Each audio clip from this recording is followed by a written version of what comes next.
लालबागचा राजा आहे ना, आता अंबानींनी घेतला. चिंतामणी, चिंचपोकळीचा चिंतामणी अदानींनी घेतला. पण असं अंबानींनी कुठेच सांगितलं नाही की तुम्ही हे आज मी राजेश म्हणतो, आज नाही सांगितलंय, उद्या सांगणार नाही त्याची गॅरंटी आहे का? आपण आपल्या गणेशोत्सवाची गणेशोत्सव प्रीमियर लीग असं करणार आहोत का की प्रत्येकाने एक एक टीम घेतली विकत? मोठा उत्सव मराठी माणसाचा होऊ नये असं तुम्हाला वाटतं का? मी असं म्हटलं का की मी जाऊन लालबागच्या राजाचे ते माझा एक गणपती वेगळा लावतो म्हणून? संतोष सोनीवर टीका झाली, सुधीर साळवींवर इतक्या आक्रमकपणे संजय राऊतांनी टीका नाही केली. गुजराती आरती वगैरे व्हायला लागेल ना, त्यावेळेला कळेल तुम्हाला की अरे हे कधी झालं. हे कॉर्पोरेट वॉर जर समजा आणखी वाढलं तर ते काय पातळीवर जाईल याचं कधी तुम्ही कल्पना केली? मी कल्पना करतोय, मला हे दिसतंय. यातनं मतं मिळतील का? मतं जातीला विषय नाहीये. जर माझी अस्मिताच मिळली तर ते मतं घेऊन करू काय मी? पण या सगळ्याला तुम्ही राजकारणी जबाबदार नाही आहात. आज सुधीर साळवींचं ऐकलं जातंय लालबागच्या राजामध्ये. 5 वर्षांनी उद्या आनंद अंबानींचं ऐकलं जाणार, सुधीर साळवींचं नाही ऐकलं जाणार. असं तुम्हाला आमच्या मराठी माणसाला बाहेर फेकलं जाईल. काही वर्षांपूर्वी शिवसेना प्रमुख बाळासाहेब ठाकरे यांनी एका जाहीर सभेत एक विधान केलं होतं, तुमचा दाऊद तर आमचा गवळी. या विधानानंतर मुंबईतलं अंडरवर्ल्ड किंवा मुंबईतलं गँगवॉर हे प्रचंड मोठ्या प्रमाणात उफाळून आलं होतं. आणि शिवसेना प्रमुखांनी अरुण गवळीचा कैवार घेतल्यानंतर अरुण गवळी स्वतः आमदारही झाला आणि त्याने आपला राजकीय पक्षही बनवला. आता या सगळ्या कामगार वस्तीमध्ये आणि श्रमिकांच्या वस्तीमध्ये ज्या उत्सवाला अनन्यसाधारण महत्व आहे, त्या गणेश उत्सवाच्या बाबतीत सुद्धा आता असंच होतंय का? कारण मुंबई आणि देशामध्ये 2 उद्योगपती हे सध्या सरकारचे विलक्षण लाडके आहेत.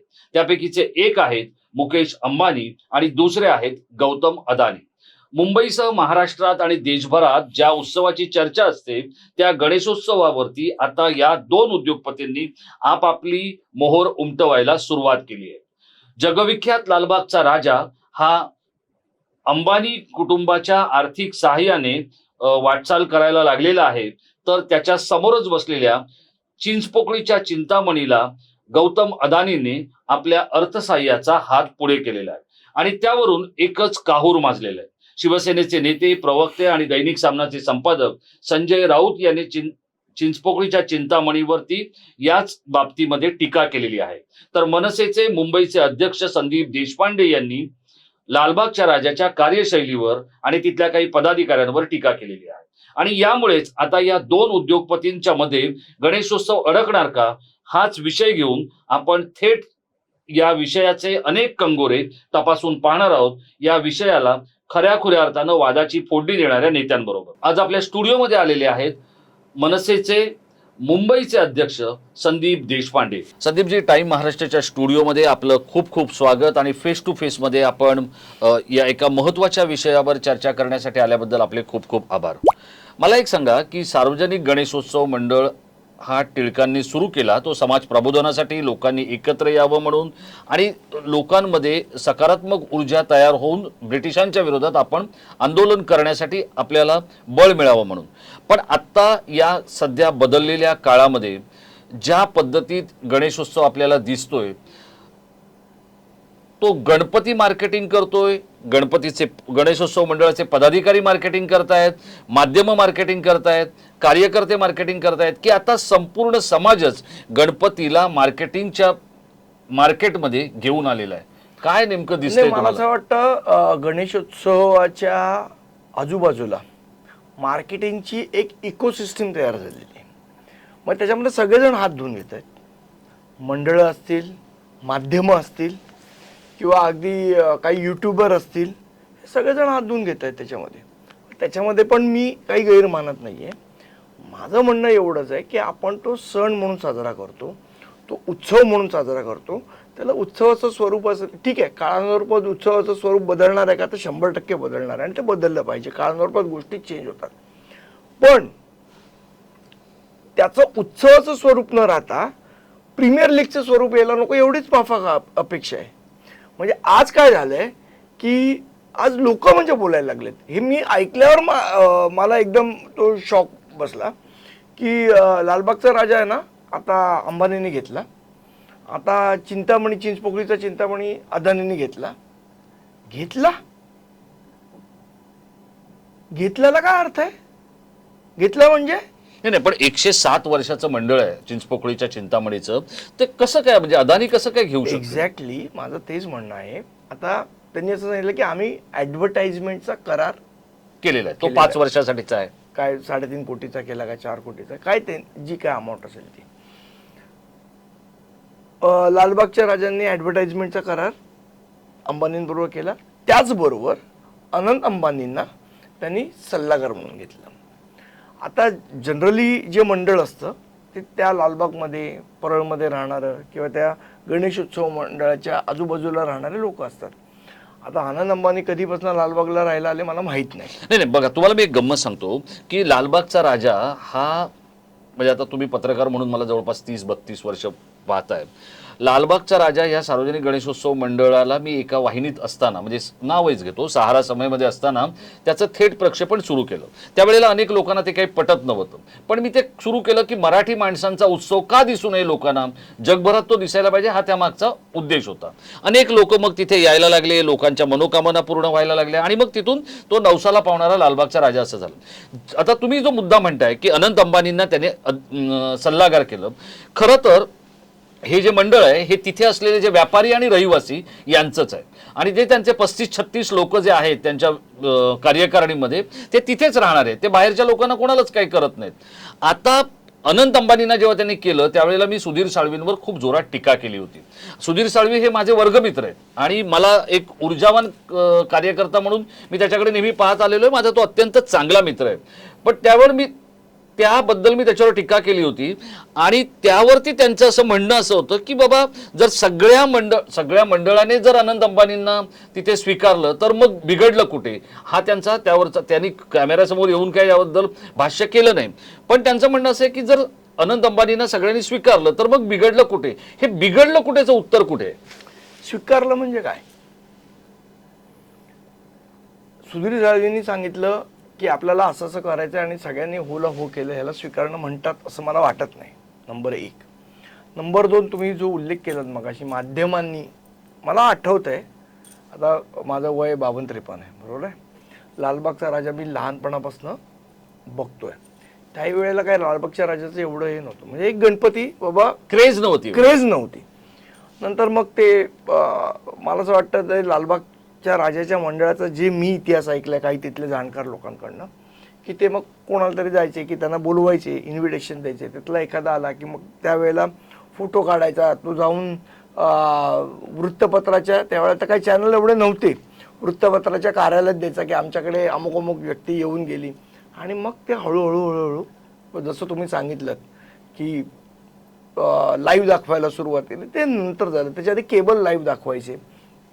मला असं वाटतं याच्याही माझं काही ऑब्जेक्शन या गोष्टींसाठी नाहीच आहे. तुमचं ऑब्जेक्शन नेमकं कशासाठी? एक्झॅक्टली मी तेच सांगतोय. माझं ऑब्जेक्शन असं आहे की हे सगळे बिझनेसमॅन आहेत, अदानी असतील, अंबानी असतील किंवा अजून JSW असतील, हे सगळे बिझनेसमॅन. हे प्रॉफिट असल्याशिवाय इन्व्हेस्ट करत नाहीत. आज जेव्हा ते तुमच्याकडे पैसे लावतायत, इथे काय 8 कोटी लावतायत, 3.5 कोटी लावतायत, त्याच्या बदल्यात त्यांना काय मिळतंय? इतक्या वर्षात कधी अदानींना वाटलं नाही की आपण कुठल्या मंडळाला पैसे 3 कोटी 3.5 कोटी द्यावे? मागच्या वर्षीच अंबानींना का वाटलं की या मंडळामध्ये एक सल्लागार म्हणून आपण आनंद अंबानींना इंट्रोड्यूस केलं पाहिजे किंवा तिथे ह्या सगळ्या गोष्टी झाल्या पाहिजेत? ह्याच्या मागे काही आर्थिक गणित आहेत राजेश. ज्या पद्धतीने लालबाग परळची जी डेव्हलपमेंट होते त्या डेव्हलपमेंटमध्ये आज त्या मंडळाला अटॅच जी मुलं आहेत त्या मुलांचा आपल्याला उपयोग झाला पाहिजे, या सगळ्या आर्थिक गणितासाठी म्हणून ते मंडळ घेतलेलं आहे. आणि त्यांनी घेतलं म्हणून तिथे अजून डेव्हलपमेंटला इंटरेस्टेड असणाऱ्या अदानींनी घेतलं. अजून कदाचित उद्या लोढांना वाटेल की इथे आपलं सेफ पाहिजे कारण मी इथनं मला खासदारकी लढव, मग ते कुठलं तरी मंडळ घेतील. मग आपण आपल्या गणेशोत्सवाची गणेशोत्सव प्रीमियर लीग असं करणार आहोत का की प्रत्येकाने एक एक टीम घेतली विकत, आणि मग आज हे झाल्यानंतर उद्या त्या मंडळाला जर मी पूर्ण पैसे देतोय तर माझ्या मतं लादायला मी सुरुवात नाही करणार, आज नाही करणार, 5 वर्षांनी करीन, 4 वर्षांनी करीन.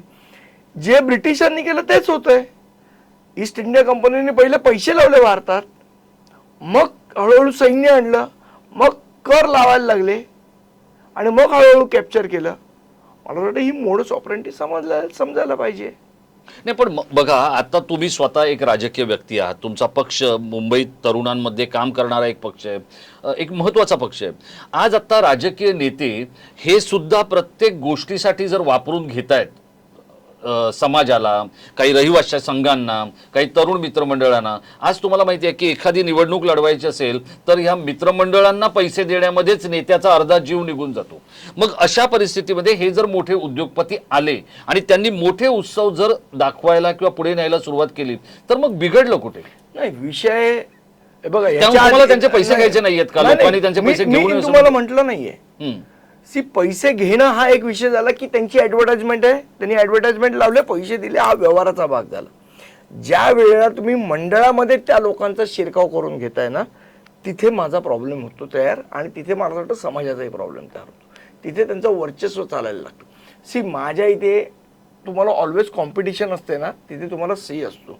माझ्या इथे अदानीचाही बोर्ड लागला, माझ्या इथे अंबानीचाही लागला, माझ्या इथे लोढाचाही लागला, तर एका व्यक्तीचं से चालणार नाही. पण हे जे अख्खं जे काय तुमचं ॲडव्हर्टायझिंग बजेट आहे किंवा ॲडव्हर्टाईज तुम्हाला, हे अख्खंच्या अख्खं मीच घेणार. तिथे तुमची मोनोपोली तयार होते. आणि मग आपण बघितलं की देशात पण मोनोपोली तयार झाल्यावर काय प्रॉब्लेम होत होते. आज इंडिगोची मोनोपोली तयार झाली, प्लेन बंद पडली ना. कुठल्याही क्षेत्रात एक मोनोपोली झाली तर तिथे हुकुमशाही येते, अधिकारशाही येते. आज देशामध्ये तेच झालं. मोदींनी तिथे हुकुमशाही तयार केली, त्यांची मोनोपोली तयार केली, खाली वाट लागली. उद्या याचा धोका, आज नसेल कदाचित, पण उद्या हा धोका निर्माण होणार नाही याची शाश्वती सुधीर साळवी देऊ शकतात का?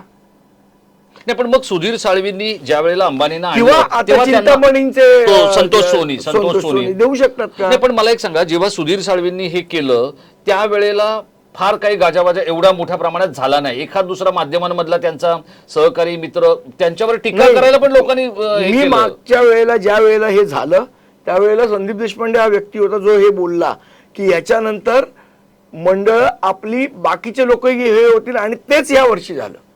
मागच्या वर्षीचं माझं बाईट काढून बघा राजेश तुम्ही, हेच वाक्य मी बोललेलो की याच्यानंतर कॉर्पोरेट कंपन्या येतील आणि एक एक मंडळं घेतील, आणि आपली जी संस्कृती आहे त्याच्याऐवजी मग काय गरबा खेळणार आहात का आता गणपतीमध्ये? नाही, पण असं अंबानींनी कुठेच सांगितलं नाही की तुम्ही हे कार्यक्रम. राजेश म्हणतो आज नाही सांगितलंय, उद्या सांगणार नाही त्याची गॅरंटी आहे का? पहिल्यांदा जेव्हा शिरकाव करत असताना तेव्हा कोणच नाही काय म्हणत. आज तुम्हाला सांगा मला की ह्या सोसायटीत मराठी माणसाला आम्ही जागा देणार नाही, ही म्हणण्याची दादागिरी एकदम नाही ना सुरुवात झाली त्याची, ती हळूहळूच सुरुवात झाली ना. किंवा माझ्या बाजूला पाहिजे, मग एक बिल्डिंग तयार झाली की तिथे सगळे जैन लोक आले, आणि मग बाजूला दुसरी बिल्डिंग झाली की तिथे जैन लोक आले. मग आम्ही देरासर बांधलं, मग आम्ही सांगायला लागलो की आता इथे आम्हाला मराठी माणसं नको. ती सुरुवात एकदम नाही होत ना, ती शिरकाव असाच होतो. नाही, पण बघा, मला एक इस्रायलने पण तसाच शिरकाव केला. मला एका वेगळ्या मुद्द्याकडे तुम्हाला घेऊन जायचंय. आता उत्सव करणं म्हणजे तुम्ही स्वतः तरुणांचे नेते आहात, काम करत असता, चळवळ काहीतरी उपद्व्याप चालू असतो तुमचा. तुम्हाला माहिती आहे की महागाई किती वाढली आहे, राजकारण समाजकारण करताना नेमकी काय, अगदी मुंबईच्या भाषेत सांगायचं तर काय त्रास होतो त्याला. खरं तर मुंबईची भाषा वेगळी आहे, काय लाले पडतात ही ती भाषा आहे. तर किती त्रास होतो हे जर आपण पाहिलं तर मग इतका मोठा उत्सव करण्यासाठी, मग मोठा उत्सव मराठी माणसाचा होऊ नये असं तुम्हाला वाटतं का? तो देण्यासाठी मराठी जे राजकीय नेते आहेत ते एकतर खिशात हात घालणार नाहीत, राजकीय पक्ष ते देणार नाहीत, आणि मग उद्योगपतींनी दिलं किंवा कंपन्यांनी दिलं तर तुमच्यासारख्या नेत्यांना असं वाटणार की हे का देत आहेत आणि हे यांचं प्राबल्य का वाढवत आहे. आता कोणतीही पुन्हा एकदा मला असं वाटतं तुम्ही मिसअंडरस्टँड करताय. मी म्हटलं मोनोपोलीला माझा विरोध आहे, मी ऍडव्हर्टाइजमेंटला विरोध आहे असं म्हटलेलं नाही. ओके, मोनोपोली जी तयार होते मंडळांवर की या मंडळामध्ये फक्त अंबानीचेच ऍड लागणार, या मंडळामध्ये फक्त अदानीच्याच ऍड लागणार, ह्या मोनोपोलीला मला असं वाटतं ही मोनोपोली ही सर्वात मोठी धोक्याची घंटा आहे. कुठल्याही व्यक्तीची मोनोपोली, एकाधिकारशाही ही चुकीची गोष्ट आहे. या गोष्टीमुळेच प्रॉब्लेम तयार होतात. आज त्याची सुरुवात झाली आहे. आज जर आपण त्याच्या विरोधात नाही बोललो तर ज्या ज्या वेळेला ही एकाधिकारशाही तयार होईल त्याच्यानंतर या उत्सवांची. मला एक सांगा, मी आता अनेक मुंबईकरांच्या मनात असा प्रश्न येऊ शकतो की दीपोत्सव जो आहे शिवाजी पार्कला होतो, अत्यंत नेत्रदीपक होतो. राज ठाकरे कलासक्त आहेत, त्यांच्या कल्पनेतून सुरू झालेला हा उत्सव 11 वर्ष झाली. मग आता दीपोत्सव हा राज ठाकरे करतात, ती त्यांची आता जवळपास मोनोपोली झालं असं आपल्याला दिसू शकतं, कारण ते इतक्या भव्य प्रमाणात करतात की दुसरं त्याच्या आजूबाजूला कोण जाऊ नाही शकत. पण आता तसाच जर एखादा नेता उभा राहिला, एखादी व्यक्ती उभी राहिली आणि त्याने जर शिवाजी पार्कमध्ये दीपोत्सवाची संकल्पना राबवली तर राबवू द्या ना. 5 वर्षानुवर्ष आम्ही करतोय. आता मी असं म्हटलं का की मी जाऊन लालबागच्या राजाचे ते माझा एक गणपती वेगळा लावतो म्हणून? आपण कंपॅरिझन चुकीची करतोय राजेश, मला असं वाटतं. ज्यांनी सुरुवात केली त्याला हक्कच आहे ना तो करायचा. लालबागच्या राजांनी लालबागच्या राजासारखंच काम करावं, मी त्याच्याबद्दल म्हणतच नाहीये. पण आज ज्या पद्धतीने बाहेरचे लोक तो कब्जा कराय, मी उलट त्यांचं प्रोटेक्शन करायचं म्हणतोय. आज सुधीर साळवींचं ऐकलं जातंय लालबागच्या राजामध्ये. 5 वर्षांनी उद्या आनंद अंबानींचं ऐकलं जाणार, सुधीर साळवींचं नाही ऐकलं जाणार. असं तुम्हाला आमच्या का वाटतं? मराठी माणसाला बाहेर फेकलं जाईल. मला एक सांगा, बघा आता मी तुम्हाला सांगतो की त्या लालबागच्या राजाच्या उत्सव मंडळामध्ये अनेक व्यापारी आहेत आणि लालबाग आहे तो किती मनगटशाहीवर, दादागिरीवर किती तो संपूर्ण परिसर प्रभाव टाकतो हे मी तुम्हाला सांगण्याची काही गरज नाही. अशा ठिकाणी जर सुधीर साळवीसारखी एखादी व्यक्ती 25 वर्ष लालबागचा राजा सार्वजनिक गणेशोत्सव मंडळ लालबाग या संस्थेचा मानद सचिव आहे, तर त्याच्यामध्ये काहीतरी कौशल्य असेल, काहीतरी करामती असतील, काहीतरी त्याचं एक स्थान असेल, आणि मग या इतक्या 25 वर्षाच्या कारकिर्दीनंतरही तुम्हाला वाटतं की अंबानी त्यांच्यावर वरचढ होतील? महालक्ष्मी देवळात गेलेत? आत्ता गेलेत का? नाही, अगदी रिसेंटली नाही गेलो. जा, सगळे ट्रस्टी बदललेत आणि पूजा करायची पद्धत बदलली. एकदा जाऊन या महालक्ष्मीच्या देवळात, खास जाऊन या. काय आहे राजेश, ह्याच्यामध्ये माझा काही सुधीर साळवी माझं खूप चांगला मित्र आहे, मला काही त्याच्याबद्दल राग नाही, लोभ नाही. प्रॉब्लेम असा आहे की त्यालाच धोका निर्माण होणार आहे. आज नाही, 5 वर्षांनी होईल, 6 वर्षांनी होईल. त्याच्या जागी दुसरा कोणतरी मराठी मुलगा येणार नाहीये. आज तुम्हाला लक्षात येत नाहीये की या मंडळांची मेजॉरिटी कशा पद्धतीने वाढवली जाते आणि कसा हळूहळू शिरकाव होतोय तो. म्हणून मी म्हटलं एकदा महालक्ष्मीच्या देवळात जाऊन या तुम्ही या नवरात्रात. पाहिजे तर मी घेऊन जातो तुम्हाला. काय बदल घडलाय ना तुम्हाला सूक्ष्मतेने जाणवेल, तुम्हाला तर नक्कीच जाणवेल. हा बदल अत्यंत सूक्ष्म रीतीने घडतो आणि तो जेव्हा असा एकदम तुमचे डोळे उघडतात, अरे हे कधी झालं, अचानक गुजराती आरती वगैरे व्हायला लागेल ना त्यावेळेला कळेल तुम्हाला की अरे हे कधी झालं. संदीप देशपांडे, तुम्ही सध्या राजकीय तारे तुमचे गर्दिशमध्ये आहेत, तुमच्या पक्षाचे आहेत तर तुमचे असणार स्वाभाविक आहे. अशा दिवसामध्ये तुम्हाला भीती वाटत नाही की आपण गणपती या इतक्या संवेदनक्षम विषयावर बोलतोय आणि सार्वजनिक उत्सवांवर बोलतोय, आपल्या समोर काय वाढलं जाईल किंवा किती लोक आपल्या अंगावर येतील असं वाटत नाही? हा, पण एक आहे की समाज माध्यमांवर तुमचं समर्थन करणारेही खूप सारे लोक दिसत आहेत. माझं समर्थन किंवा माझा विरोध हा विषयच नाहीये. हा विषय असा आहे की इतिहास तुमच्याबद्दल काय म्हणेल येणाऱ्या काळात, की अरे ज्या वेळेला हे होतं त्यावेळेला एकही माणसाला वाटलं नाही, एकाही माणसाची बुद्धी चालली नाही किंवा एका माणसाने हिंमत दाखवली नाही बोलायची या संदर्भात. बघा राजा, असं आहे, माझा काही कोणावर वैयक्तिक राग नाही आणि लालबागचा राजा तर अजिबात नाही, काही राग असण्याचं कारणच नाही. माझ्या घरी आज 75 वर्ष झाले गणपती येतो, त्यामुळे मी मनोभावे गणपतीची पूजा करतो, सगळं करतो. विषय असा आहे की किती पैसे लागतात. मग मला सांगा, तुम्ही जर टीका करताय, तुमची मैत्री आहे हे मलाही माहिती आहे, तुमचे संबंध आहेत माझा मलाही- विषय एवढाच आहे की ज्या मग पद्धतीची सुधीर साळवींवर ज्या स्वरूपाची टीका व्हायला हवी ती का होत नाही? ज्या पद्धतीची गुजराती कंपन्या मोनोपोली तयार करण्याचा प्रयत्न करतात आपल्या मराठी मंडळावर, ह्या गोष्टीला फक्त माझा विरोध आहे, बाकी कशालाही नाही. एका वाक्यात सांगतो, फक्त हे गुजराती कंपन्या मोनोपोली जी तयार करायचा प्रयत्न करतात त्या गोष्टीला माझा विरोध आहे. संदीपजी, मी त्याच मुद्द्याकडे येतो. बघा, सामनामधून टीका करण्यात आली संतोष सोनीवर. संतोष सोनी हा चिंचपोकळीचा जो चिंतामणी आहे त्याचे ते सचिव आहेत. संतोष सोनीवर टीका झाली, सुधीर साळवींवर इतक्या आक्रमकपणे संजय राऊतांनी टीका नाही केली. म्हणजे मग सुधीर साळवी, संजय राऊतांनी काय केलं काय नाही हा माझा विषय नाही, तो संजय राऊतांना एकदा कधीतरी बोलवा आणि तुम्ही विचारा.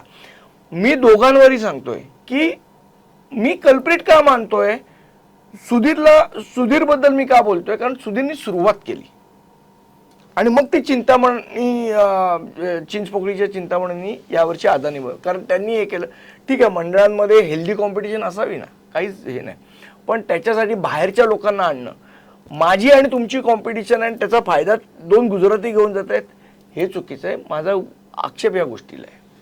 पण मग आता मुंबईमध्ये अनेक ठिकाणी, जर आता तुम्ही लालबाग या किंवा परळ ह्या भागातून जर गेलात तर अनेक सिरियलचे तुम्हाला होर्डिंग्स दिसतील, अनेक सगळे लोक तुम्हाला तिकडे म्हणजे फिल्म चे जे लोक. बाकीच्यांनी आमच्या उत्सवात सहभागी होऊ नये असा माझा विषयच नाही आहे राजेश. आपण मला असं वाटतं वेगळ्या गोष्टींवर बोलतो. मी म्हटलं की कंपन्यांच्या हातात मंडळांची मोनोपोली जाणं धोक्यादायक आहे. आज मी सुधीरला सांगू शकतो फोन करून की मला जरा दर्शन घ्यायचं आहे. उद्या कुठल्या तरी नरेश, सुरेश आणि परेशला मला फोन करायची वेळ येऊ नये, एवढाच विषय आहे. हे आणखी जर हे कॉर्पोरेट वॉर जर समजा आणखी वाढलं तर ते काय पातळीवर जाईल याचं कधी तुम्ही कल्पना केली आहे का? मी कल्पना करतोय. मला हे दिसतंय की आज चिंचपोकळीचा राजा अदानींनी म्हणजे अदानींनी स्पॉन्सर केला. आज लालबागचा राजा अंबानी स्पॉन्सर करतायत. त्याच्यानंतर अजून एक कुठलं तरी मंडळ कोणतरी कंपनी स्पॉन्सर करते. अंधेरीचा राजा कोणतरी घेईल, अंजीरवाडीचा राजा कोणतरी घेईल, गिरगावचा कोणतरी घेईल. आणि मग ह्याच्यातनं जी स्पर्धा निर्माण होईल ना ती भयानक होईल राजेश. आज तुम्हाला सांगतो, आज मूर्ती एक आपण असं उदाहरण घेऊया की या मंडळांमध्ये कॉम्पिटिशन लागले आणि त्यामुळे उंच मूर्ती कोणाची. तर आता ती जो मध्ये इन्सिडेंट भुलेश्वरचा राजा इन्सिडेंट झाला, 23 फूट 24 फुटाची मूर्ती होती. आज त्याच्या खाली त्या मंडळाचा अध्यक्षच विचार आला. आज मी विचार करतो की बाप्पाला काय वाटलं असेल की माझ्यामुळे एक माझा भक्त असा जावा. दुर्दैवाची गोष्ट नाहीये. आज ह्या उद्या मग त्याच्यामध्ये डीजे येणार, उद्या मग बाकीच्या गोष्टी येणार आणि मग त्या उत्सवाचं स्वरूप जे अजूनही आज तरी आपल्या हातात आहे ते आपल्या हाताबाहेर जाईल. त्याच्यात अनेक गोष्टी येण्याची शक्यता आज मी सगळ्या नाही. पण मग मला सांगा, तुम्ही बोलताय मग सुधीर साळवी लोक पण तुम्ही हे बघा, लोकही म्हणतात की कशाला आपण आज लालबागचा राजा असेल, चिंतामणी असेल, गणपती बाप्पाच्या कृपेने मला असं वाटतं मंडळाला पैसे येत आहेत ना. आता लालबागच्या राजाला ज्यांना ऍड द्यायची आहे, समजा मी असं पकडूया मी JSW आहे, पण आता अंबानींची मोनोपोली मी ऍड नाही देऊ शकत ना तिकडे. जर उद्या उलट मंडळाने कॉम्पिटिशन करावं की अंबानीला 20,000ला ऍड द्यायची का अदानीला 25,000, त्यांना पैसे जास्ती मिळतील मंडळाला. त्याच्यातनं चांगले उपक्रम राबवावेत त्यांनी. नाही, पण लालबागचा राजा हे चांगले उपक्रम राबवतोच नाही 100%. त्याच्याबद्दल वादच नाही. डायलिसिस सेंटर असेल, अभ्यासिका असेल, अँब्युलन्स असेल, या सगळ्या गोष्टी ते करतात. माझं म्हणणं मग या सगळ्या गोष्टींना वर्षभर संदीपजी पैसे लागतात. असं आहे की मी मग लालबागच्या राजाला पैसे येत नाहीत असं तुमचं म्हणणं आहे? नाही येतात, पण एक माझं म्हणणं आहे एकाची मोनोपोली क्रिएट करण्यापेक्षा कॉम्पिटिशन असेल तर पैसे जास्ती येतील. नाही येणार? समजा एक बॅनरची एकच जागा आहे जी लालबागच्या राजाच्या इथे जायची आहे आणि 4 कंपन्यांचं टेंडर काढलं तर जो हायएस्ट आहे त्याला देणार ना. तुम्ही मोनोपोली क्रिएट करून तुम्हाला असं वाटतं अधिकार गमावताय आणि प्लस तुमचं आर्थिक नुकसान पण करताय. नाही, मला एक सांगा, मग तुम्हाला असं वाटतं का की सुधीर साळवी हे अंबानींचे आत्ता कामगार क्षेत्रातले किंवा मुंबईतले वन ऑफ दी चांगले मित्र असं बोललं जातं, चर्चा आहे. मग त्यांनी आपल्या मैत्रीतून लालबागचा राजा देऊन टाकला का अंबानींना? कसं आहे, त्यांनी का दिला, काय झालं किंवा वैयक्तिक काही गोष्टी याच्यात मला पडायचं नाही. पण मला जे बाहेरनं दिसतंय ते मला असं दिसतंय की कुठल्याही आमच्या मराठी मंडळावर गुजराती कंपन्यांची एकाधिकारशाही नको, हे माझं स्पष्ट म्हणणं आहे. ही पक्षाची भूमिका आहे की तुमची भूमिका आहे? ही पक्षाची. मी अजून काय राजसाहेबांबरोबर बोललो नाही या विषयावर. जे मला वाटलं ते मी बोललोय आणि काही चुकीचं असतं तर साहेब बोलतील त्याच्यावर. नाही, पण मग आता या सगळ्याला पर्याय काय? कारण बघा, एक लक्षात घ्या, कोणताही कॉर्पोरेट असतो ना, तुम्ही अत्यंत म्हणजे तुम्ही उच्च शिक्षित आहात, तुम्हाला मार्केट कळतं, तुम्हाला व्यवसाय कळतो. मला एक सांगा की ज्या वेळेला मी जर एक उद्योगपती आहे, मी पैसे देतोय किंवा मी काहीतरी देतोय, माझा ब्रँड तिथे लागतोय, तर मी जेवढं होईल तेवढं निचोड करण्याचा प्रयत्न करणार. तो तर धंद्याचा उसूल आहे की मी तुम्हाला स्पॉन्सरशिप अशीच काही देत नाही. मग इथे तुम्हाला नेमकी जी भीती आहे ती कसली आहे? मी तुम्हाला मगाशी पण म्हटलं, आज मी सुधीरला सांगू शकतो फोन करून की मला दर्शन, मला ते उद्या कुठल्या तरी नरेश, सुरेश आणि परेशला नाही फोन करायचा. मला असं वाटतं या वाक्यात माझी काय भीती आहे समजलं असेल तुम्हाला. आज तुम्ही जाऊन राजेश, ही परिस्थिती आहे ना, आपण राजकारण सगळ्या गोष्टींच्या बाहेर जाऊन मतं मिळतील का मतं जातीला विषय नाहीये. जर माझी अस्मिताच मिळली तर ते मतं घेऊन करू काय मी? पण या सगळ्याला तुम्ही राजकारणी जबाबदार नाही आहात? असू शकतील ना. मी तुमच्या माहितीसाठी सांगतो, ज्या वेळेला कोविड झालं आणि कोविड झाल्यानंतर या सगळ्या गोष्टींबद्दल वाद झाले, शिवसेना भवनमध्ये एक बैठक लावण्यात आली होती आणि त्यावेळेला काही गणेश मंडळांच्या लोकांना बोलवण्यात आलं होतं, सगळ्यांना तिथे करण्यात आलं होतं. ज्या वेळेला एवढी मोठी महामारी येते त्यावेळेला राजकीय नेते पुढाकार घेतात. आता उंचीचा मुद्दा झाला, आशिष शेलार पुढे आलेत, या सगळ्या गोष्टी सुरू आहेत. मग राजकीय बडे नेते जे आहेत त्यांनी या सगळ्या मंडळांना विश्वासात घेऊन या गोष्टी सांगायला नको असं वाटत नाही तुम्हाला? सांगायला पाहिजे, 100% तिथे तुमचे प्रयत्न कमी पडत आहेत? बघा, आता मला वाटलं मी बोललो, बाकीच्यांना समजा बोलायचं त्याच्यामध्ये काही चुकीचं, माझं चुकीचं वाटू शकतं. ही लोकशाही आहे, मी बोलतोय ते 100% बरोबर आहे असं माझा काही दावा नाही, म्हणणं नाही, काही नाही. कदाचित मी चुकीचा असू शकतो, करेक्ट मी. तुम्ही मला बोलू शकता ना की संदीप तुझं असं असं चुकतंय, मी तुम्हाला सांगू शकतो की नाही मला हे असं असं चुकीचं वाटतं, हे असं असं बरोबर वाटतंय. There can be healthy discussion होऊ शकतात. तुम्ही असं म्हणालात की सुधीर साळवींना इतिहास माफ करणार नाही, असं तुमचं एक विधान मी कालच्या पत्रकार परिषदेमध्ये ऐकलं, आमच्याकडे इथे दिसलं. मला तुम्हाला विचारायचं आहे की सुधीर साळवींना जर इतिहास माफ करणार नसेल की मराठी उत्सव गुजराती उद्योगपतींच्या दावणीला बांधण्याबद्दल, तर मग मराठी राजकीय नेत्यांना आपला उत्सव आणि आपली परंपरा किंवा आपलं जे पण काही एवढं जे ऐश्वर्य आहे आपल्या परंपरेचं आणि या सगळ्या गोष्टी वाऱ्यावर सोडण्याबद्दल इतिहास माफ करणार का? हो, कोणालाच नाही करणार ना. हे बघा, तुम्ही जर चुकीची गोष्ट केली तर इतिहास तुम्हाला कधीच माफ करत नसतो, कोणी असो, वरपासनं खालपर्यंत. मला असं वाटतं आपल्याला जर एखादी गोष्टीबद्दल आक्षेप असेल ती बोलण्यात गैर काही नाही ना. आता तुम्ही मला सांगा, काल तिथे म्हणजे आज कदाचित तिथे फायनल आहे, प्रो गोविंदा केला जातोय डोम मध्ये, म्हणजे गोविंदा वातानुकूलित दालनामध्ये केला जातोय. शहरातल्या वेगवेगळ्या कंपन्या तिकडे बोलवल्या जात आहेत आणि तिथे दहीहंडी लावली जाते. मग ते तुम्हाला काही हे वाटत नाही का की जो दहीहंडी आहे हा उत्सव ज्याचा मूळ गाभाच असा आहे? झालंय ना राजेश, मी तेच सांगतोय, सगळ्या उत्सवांचं तेच होतोय आपल्या. आपण ह्याच्याबद्दल आज पुण्यामध्ये पण तीच हे चालली ना की डीजे आम्हाला नको म्हणून, आज तीच मुवमेंट चालू आहे. आपण समाज म्हणून, आपण व्यक्ती म्हणून या सगळ्या गोष्टींचा विचार करणार आहोत का? आज पहिले मला आठवत आहे की आमच्या इथे खांडके बिल्डिंगला दादरला एक अंडी लागायची, ती एकदा फुटली की दुपारी उत्सव पूर्ण आपापल्या घरी सगळेजण.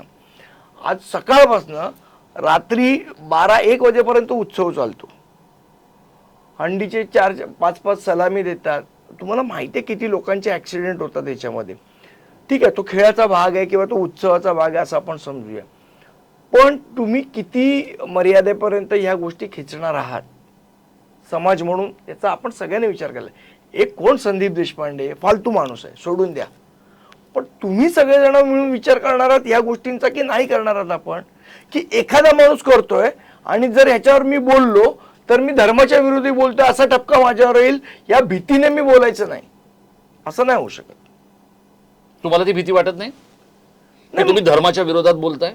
नाही, मला असं वाटतं की धर्माच्या विरोधात काही लोक बोलू शकतात ना, हा आरोप होऊ शकतो माझ्यावर, पण मला माहिती आहे ना, माझ्या मनाला माहिती आहे की मी जे बोलतोय आणि धर्माच्या विरोधात काय. माझ्या घरी 75 वर्ष गणपतीवर तुम्ही मला काय ठरवणार?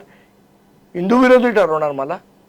आज ज्या वेळेला गोविंदा कोविडमध्ये बंद होता त्यावेळेला गोविंदा पथकांना घेऊन दहीहंडीचे थर लावलेला संदीप देशपांडे धर्मविरोधी होणार? भोंग्यांच्या विरुद्ध आंदोलन केलं म्हणून मला जेलमध्ये 14 दिवस मला बाहेर पळवलं म्हणून तुम्ही मला धर्मविरोधी बोलणार? पण एखादी गोष्ट बघा, महाराष्ट्राने नेहमी हिंदू धर्मामध्ये ज्या ज्या सुधारणा आल्यात या सगळ्या महाराष्ट्राने केलेल्या आहेत. हा इतिहास आहे. फुले, शाहू, आंबेडकर, छत्रपती शिवाजी महाराज सांगितलं आईला नाही सती जायचं, काय परंपरा असो नाही जायचं सती, हे सांगणारे छत्रपती शिवाजी महाराज होते. ते आमचा आदर्श आहेत. जर धर्मामध्ये एखादी गोष्ट आपल्या चुकीची वाटत असेल त्याच्याबद्दल बोलायचं नाही. आमच्या तर आई वडिलांनी आम्हाला असं नाही शिकवलं, आम्हाला प्रश्न विचारायला शिकवले की हे असं का, हे असं का, हे असं का नाही, का शनिवारचा उपवास करायचा आणि का सोमवारचा उपवास करायचा श्रावणामध्ये, आणि समजा नाही एखाद्याला वाटलं उपवास करायचं, ठीक आहे, याचा अर्थ तो हिंदू नाही किंवा तो धर्मविरोधी असा अर्थ होत नाही ना. तेवढा लिबरल माझा धर्म आहे, हिंदू धर्म तेवढा माझा लिबरल आहे, आणि म्हणून तो टिकलाय एवढी सगळी आक्रमण होऊन. बघा, मी माझ्या या संपूर्ण कार्यक्रमाची सुरुवात जेव्हा केली होती तेव्हा मी असं म्हटलं होतं की तुमचा दाऊद तर आमचा गवळी, असे शिवसेना प्रमुख म्हणाले होते. तुमचा अंबानी तर आमचा अदानी, अशा टप्प्यावर आता गणेशोत्सव मंडळ आलेले आहेत. आणि शिवसेना प्रमुखांच्या त्या विधानानंतर मुंबईमध्ये अनेक मराठी तरुणांनी आपले प्राण गमावले किंवा पोलिसांनी त्यांना चकमकीमध्ये मारलं. या गणेशोत्सवाच्या बाबतीमध्ये तुम्हाला येत्या 10 वर्षानंतर काय होताना मुंबईत दिसतंय, हा माझा शेवटचा प्रश्न आहे. उद्या प्रसाद म्हणून जिलबी पापडा नको, बाप्पाचा प्रसाद म्हणून उद्या जर जिलबी आणि पापडा बाहेर वाढले तर ते तुमच्या संस्कृतीत आहे का, हा माझा पहिला प्रश्न आहे. पण इथे जर मीच सगळं स्पॉन्सर करणार असेल तर माझ्या मनाने मी वस्तू स्पॉन्सर करीन ना. मला जिलबी पापडा आवडतं म्हणून मी तोच प्रसाद म्हणून वाटेन आणि तोच आपण खायचा का. मी छोटं, अगदी छोटं उदाहरण देतोय मला. याच्या माझं म्हणणं हेच आहे, आज अदानींनी जेव्हा एअरपोर्ट घेतला ना तेव्हा तिकडे गरबा खेळला ना. बरोबर. हे कशाचं द्योतक आहे. इथे आमची चालणार, इथे आमची संस्कृती आम्ही रुजवणार. जर एअरपोर्टवर हे होऊ शकतं तर हे चिंचपोकळीच्या चिंतामणीमध्ये होऊ शकत नाही. अंबानी गुजरातमध्ये जाऊन म्हणाले की माझी कंपनी ही गुजरातची कंपनी आहे, बोलले ना. ज्या वेळेला काय ते व्हायब्रंट गुजरात का काय कार्यक्रम होता, मोदी होते, समिट झालं, तिथे जाऊन अंबानी बोलले की आपण तो गुजराती कंपनीचे. मग इथे काय तुमचं, इथनं मोठे झालात ना तुम्ही, गुजरातवरनं इथे आलात, इथे व्यापार केलात आणि इथे धीरूभाई मोठे झाले. अहमदाबादला नाही मोठे झाले धीरूभाई. मग गुजराती कंपनी कशी, याच्यावर प्रश्न विचारायचे नाहीत. त्यांची ती अस्मिता आणि आपली नाही. हे आहेत संदीप देशपांडे. त्यांनी जी भीती व्यक्त केली आहे मित्रहो, सिद्धिविनायकाच्या प्रभादेवीच्या मंदिरामध्ये रोज एका उद्योगपतीकडून लाडू वाटप केलं जातं. शेकडो लाडू येतात, त्यातले सगळेच्या सगळे वाटले जात नाहीत, ही माझी माहिती आहे. त्यावरती माझा एक वेगळा व्हिडिओ येणार आहे. पण संदीप देशपांडेंनी जी भीती व्यक्त केली ती भीती मला या व्हिडिओच्या शेवटी मी विचार करताना कल्पकशक्तीमधून जाणवली. ती म्हणजे जर समजा सिद्धिविनायकाला किंवा गणपती बाप्पाला मोदक प्रिय आहेत तर या हजारो कोटींचा मालक असलेल्या उद्योगपतीकडून मोदकांचं वाटप का होत नाही, हा प्रश्न मला या संपूर्ण मुलाखतीमध्ये विचार करत असताना आणि त्यांच्याबरोबर फेस टू फेस करत असताना जाणवला. त्यांची जी भीती आहे ही भीती येणाऱ्या काही वर्षामध्ये खरी होईल का. मुंबईतल्या गणेशोत्सवामध्ये झिम्मा, फुगड्या आणि तरुणांचे नाच होण्याऐवजी दांडिया रास होईल का. आपल्याला या संपूर्ण सगळ्या विषयाबद्दल काय वाटतंय. एक मंडळ, मोठं मंडळ जे जगविख्यात आहे ते अंबानींनी घेतलं, त्यासमोर अंबानींनी दुसरं 107 वर्षांचा चिंचपोकळीचा चिंतामणी स्पॉन्सरशिपसाठी घेतलेला आहे. जसं मुंबईमध्ये वांद्र्याला BKCमध्ये जिओ गार्डन आहे, आता वांद्र्याच्या पूर्वेला अदानींसाठी एका वेगळ्या कॉन्व्हेन्शन सेंटरचा घाट घातला जातोय. मराठी राजकीय नेते ह्या सगळ्याला आज खतपाणी घालतायत.